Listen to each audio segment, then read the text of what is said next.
The Story of Nashi Hoishi by Lafcadio Hearn. Read by Mark Nelson. More than 700 years ago, at Dan-no-ura in the Straits of Shimonoseki, was fought the last battle of the long contest between the Heiki, or Tara clan, and the Genji, or Minamoto clan. There the Heiki perished utterly, with their women and children, and their infant emperor likewise, now remembered as Antoku Tenno. And that sea and shore have been haunted for 700 years. Elsewhere I told you about the strange crabs found there, called Heiki crabs, which have human faces on their backs and are said to be the spirits of the Heiki warriors. But there are many strange things to be seen and heard along that coast. On dark nights, thousands of ghostly fires hover about the beach, or flit above the waves, pale lights which the fishermen call onibi, or demon fires. And whenever the winds are up, a sound of great shouting comes from that sea, like a clamor of battle. In former years, the Heiki were much more restless than they now are. They would rise about ships passing in the night and try to sink them, and at all times they would watch for swimmers, to pull them down. It was in order to appease those dead that the Buddhist temple Amadaji was built at Akamagaseki. A cemetery also was made close by, near the beach, and within it were set up monuments inscribed with the names of the drowned emperor and of his great vassals.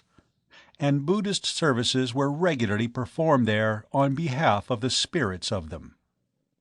After the temple had been built and the tombs erected, the Heiki gave less trouble than before, but they continued to do queer things at intervals, proving that they had not found the perfect peace.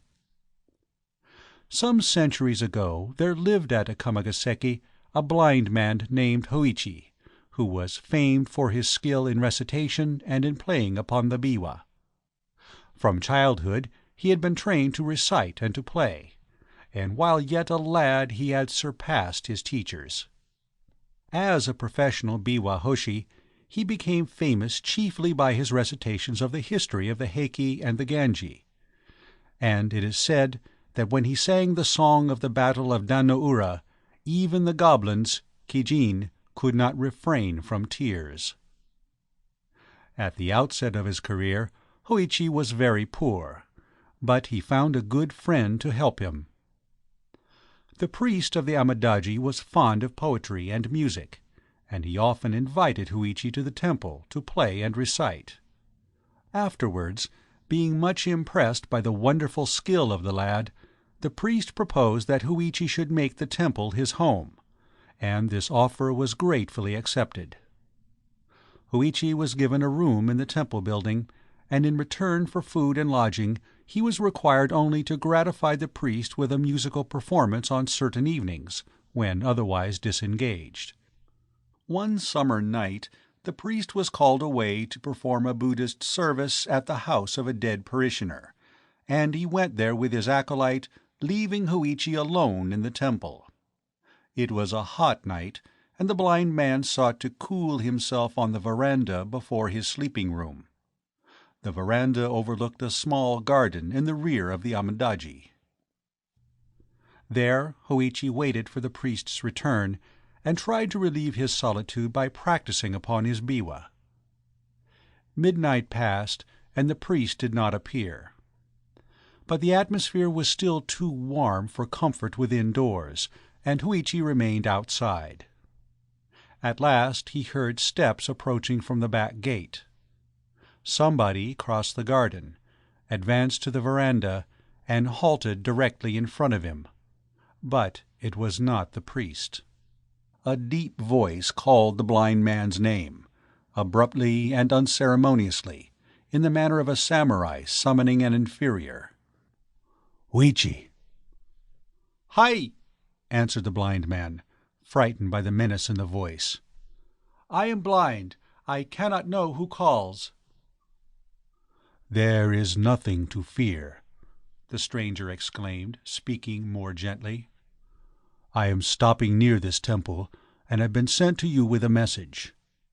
My present lord, a person of exceedingly high rank, is now staying in Akamagaseki, with many noble attendants. He wished to view the scene of the battle of Dan-no-Ura, and today he visited that place. Having heard of your skill in reciting the story of the battle, he now desires to hear your performance. So, you will take your biwa and come with me at once to the house where the august assembly is waiting." In those times, the order of a samurai was not to be lightly disobeyed. Hoichi donned his sandals, took his biwa, and went away with the stranger, who guided him deftly, but obliged him to walk very fast.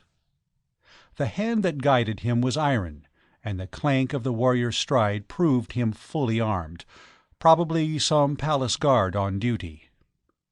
Hoichi's first alarm was over. He began to imagine himself in good luck. For, remembering the retainer's assurance about a person of exceedingly high rank, he thought that the lord who wished to hear the recitation could not be less than a daimyo of the first class. Presently the samurai halted, and Hoichi became aware that they had arrived at a large gateway. And he wondered, for he could not remember any large gate in that part of the town, except the main gate of the Amadaji. "Kaimon!" the samurai called, and there was a sound of unbarring, and the twain passed on. They traversed a space of garden, and halted again before some entrance, and the retainer cried in a loud voice, "Within there! I have brought Hoichi!" Then came sounds of feet hurrying, and screens sliding, and rain doors opening, and the voices of women in converse. By the language of the women, Hoichi knew them to be domestics in some noble household, but he could not imagine to what place he had been conducted. Little time was allowed him for conjecture. After he had been helped to mount several stone steps, upon the last of which he was told to leave his sandals, a woman's hand guided him among interminable reaches of polished planking, and round pillared angles too many to remember, and over widths amazing of matted floor, into the middle of some vast apartment. There he thought that many great people were assembled. The sound of the rustling of silk was like the sound of leaves in a forest. He heard also a great humming of voices, talking in undertones, and the speech was the speech of courts. Hoichi was told to put himself at ease, and he found a kneeling cushion ready for him. After having taken his place upon it, and tuned his instrument, the voice of a woman, whom he divined to be the rojo, or matron in charge of the female service, addressed him, saying, "It is now required that the history of the Heiki be recited, to the accompaniment of the biwa." Now, the entire recital would have required a time of many nights, therefore Hoichi ventured a question. "As the whole of the story is not soon told, what portion is augustly desired that I now recite?" The woman's voice made answer, "Recite the story of the battle at Dan-no-Ura, for the pity of it is the most deep." Then Hoichi lifted up his voice and chanted the chant of the fight on the bitter sea, wonderfully making his biwa to sound like the straining of oars and the rushing of ships, the whir and hissing of arrows, the shouting and trampling of men, the crashing of steel upon helmets, the plunging of slain in the flood. And to the left and right of him, in the pauses of his playing, he could hear voices murmuring praise. "How marvelous an artist! Never in our province was playing heard like this. Not in all the empire is there another singer like Hoichi." Then fresh courage came to him, and he played and sang yet better than before, and a hush of wonder deepened about him. But when at last he came to tell the fate of the fair and helpless, the piteous perishing of the women and children, and the death leap of Nii no Ama with the imperial infant in her arms, Then all the listeners uttered together one long, long, shuddering cry of anguish, and thereafter they wept and wailed so loudly and so wildly that the blind man was frightened by the violence and grief that he had made. For much time the sobbing and the wailing continued. But gradually the sounds of lamentation died away, and again in the great stillness that followed, Hoichi heard the voice of the woman whom he supposed to be the Rojo. She said, "Although we have been assured that you are a very skillful player upon the biwa, and without an equal in recitative, we did not know that any one could be so skillful as you have proved yourself tonight. Our Lord has been pleased to say that he intends to bestow upon you a fitting reward. But he desires that you shall perform before him once every night for the next 6 nights, after which time he will probably make his august return journey. Tomorrow night, therefore, you are to come here at the same hour. The retainer who tonight conducted you will be sent for you. There is another matter about which I have been ordered to inform you. It is required that you shall speak to no one of your visits here during the time of our Lord's august sojourn at Akamagaseki. As he is traveling incognito, he commands that no mention of these things be made. You are now free to go back to your temple." After Hoichi had duly expressed his thanks, a woman's hand conducted him to the entrance of the house, where the same retainer who had before guided him was waiting to take him home. The retainer led him to the veranda at the rear of the temple, and there bade him farewell. It was almost dawn when Hoichi returned, but his absence from the temple had not been observed, as the priest, coming back at a very late hour, had supposed him asleep. During the day Hoichi was able to take some rest, and he said nothing about his strange adventure. In the middle of the following night the samurai again came for him and led him to the august assembly, where he gave another recitation with the same success that had attended his previous performance. But during his second visit his absence from the temple was accidentally discovered, and after his return in the morning he was summoned to the presence of the priest, who said to him in a tone of kindly reproach, "We have been very anxious about you, friend Hoichi. To go out, blind and alone, at so late an hour is dangerous. Why did you go without telling us? I could have ordered a servant to accompany you. And where have you been?" Hoichi answered evasively, "Pardon me, kind friend. I had to attend to some private business, and I could not arrange the matter at any other hour." The priest was surprised rather than pained by Hoichi's reticence. He felt it to be unnatural and suspected something wrong. He feared that the blind lad had been bewitched or deluded by some evil spirits. He did not ask any more questions, but he privately instructed the men-servants of the temple to keep watch upon Hoichi's movements, and to follow him in case that he should again leave the temple after dark. On the very next night, Hoichi was seen to leave the temple, and the servants immediately lighted their lanterns and followed after him. But it was a rainy night and very dark, and before the temple folks could get to the roadway, Hoichi had disappeared. Evidently he had walked very fast, a strange thing, considering his blindness, for the road was in a bad condition. The men hurried through the streets, making inquiries at every house which Hoichi was accustomed to visit, but nobody could give them any news of him. At last, as they were returning to the temple by way of the shore, they were startled by the sound of a biwa, furiously played, in the cemetery of the Amadagi. Except for some ghostly fires, such as usually flitted there on dark nights, all was blackness in that direction. But the men at once hastened to the cemetery, and there, by the help of their lanterns, they discovered Hoichi, sitting alone in the rain before the memorial tomb of Antoku Tenno, making his biwa resound, and loudly chanting the chant of the battle of Dan no Ura. And behind him and about him and everywhere above the tombs the fires of the dead were burning like candles. Never before had so great a host of Onibi appeared in the sight of mortal man. "Hoichi-san! Hoichi-san!" the servants cried. "You are bewitched, Hoichi-san!"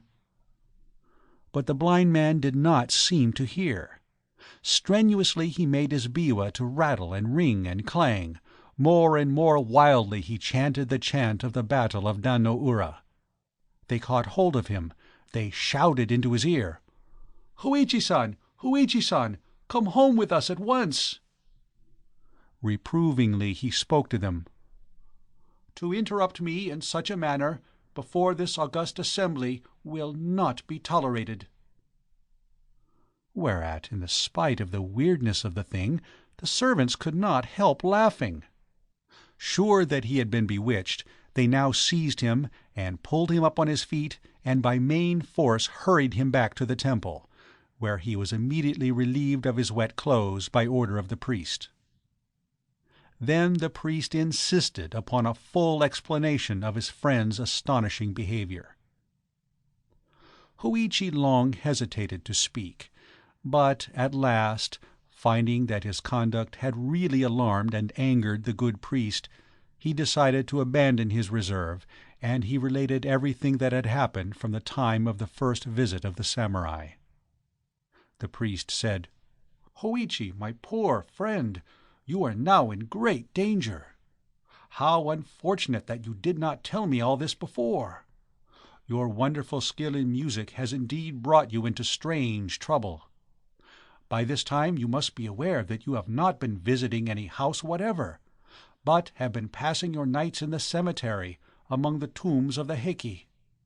And it was before the memorial tomb of Antoku Tenno that our people tonight found you, sitting in the rain. All that you have been imagining was illusion, except the calling of the dead. By once obeying them, you have put yourself in their power. If you obey them again, and after what has already occurred, they will tear you in pieces. But they would have destroyed you sooner or later in any event. Now, I shall not be able to remain with you tonight. I am called away to perform another service. But before I go, it will be necessary to protect your body by writing holy texts upon it." Before sundown, the priest and his acolyte stripped Hoichi. Then, with their writing brushes, they traced upon his breast and back, head and face and neck, limbs and hands and feet, even upon the soles of his feet, and upon all parts of his body, the text of the holy sutra called Hanya Shin-kyo. When this had been done, the priest instructed Hoichi, saying, "Tonight, as soon as I go away, you must seat yourself on the veranda and wait. You will be called. But whatever may happen, do not answer and do not move. Say nothing and sit still, as if meditating. If you stir or make any noise, you will be torn asunder. Do not get frightened, and do not think of calling for help, because no help could save you. If you do exactly as I tell you, the danger will pass, and you will have nothing more to fear." After dark, the priest and the acolyte went away, and Hoichi seated himself on the veranda according to the instructions given him. He laid his biwa on the planking beside him, and, assuming the attitude of meditation, remained quite still, taking care not to cough or to breathe audibly. For hours he stayed thus. Then, from the roadway, he heard the steps coming. They passed the gate, crossed the garden, approached the veranda, stopped directly in front of him. "Hoichi," the deep voice called, but the blind man held his breath and sat motionless. "Hoichi," grimly called the voice a second time, then a third time, savagely, "Hoichi!" Hoichi remained as still as a stone, and the voice grumbled. "No answer. That won't do. Must see where the fellow is." There was a noise of heavy feet mounting upon the veranda. The feet approached deliberately, halted beside him. Then, for long minutes, during which Hoichi felt his whole body shake to the beating of his heart, there was dead silence. At last the gruff voice muttered close to him. "Here is the biwa, but of the biwa player I see only 2 ears. So that explains why he did not answer. He had no mouth to answer with. There is nothing left of him but his ears. Now, to my lord those ears I will take, in proof that the august commands have been obeyed so far as was possible." At that instant, Hoichi felt his ears gripped by fingers of iron and torn off. Great as the pain was, he gave no cry. The heavy footfalls receded along the veranda, descended into the garden, passed out to the roadway, ceased. From either side of his head, the blind man felt a thick, warm trickling, but he dared not lift his hands. Before sunrise the priest came back. He hastened at once to the veranda in the rear, stepped and slipped upon something clammy, and uttered a cry of horror, for he saw, by the light of his lantern, that the clamminess was blood. But he perceived Hoichi sitting there in the attitude of meditation, with the blood still oozing from his wounds. "My poor Hoichi!" cried the startled priest. "What is this? You have been hurt?" At the sound of his friend's voice, the blind man felt safe. He burst out sobbing and tearfully told his adventure of the night. "Poor, poor Hoichi!" the priest exclaimed. "All my fault, my very grievous fault. Everywhere upon your body the holy texts had been written, except upon your ears. I trusted my acolyte to do that part of the work, and it was very, very wrong of me not to have made sure that he had done it. Well, the matter cannot now be helped. We can only try to heal your hurts as soon as possible. Cheer up, friend. The danger is now well over. You will never again be troubled by those visitors." With the aid of a good doctor, Hoichi soon recovered from his injuries. The story of his strange adventures spread far and wide, and soon made him famous. Many noble persons went to Agamagaseki to hear him recite, and large presents of money were given to him, so that he became a wealthy man. But from the time of his adventure he was known only by the appellation of Nashi Hoichi, Hoichi the Earless. The End of the Story of Nashi Hoichi by Lafcadio Hearn.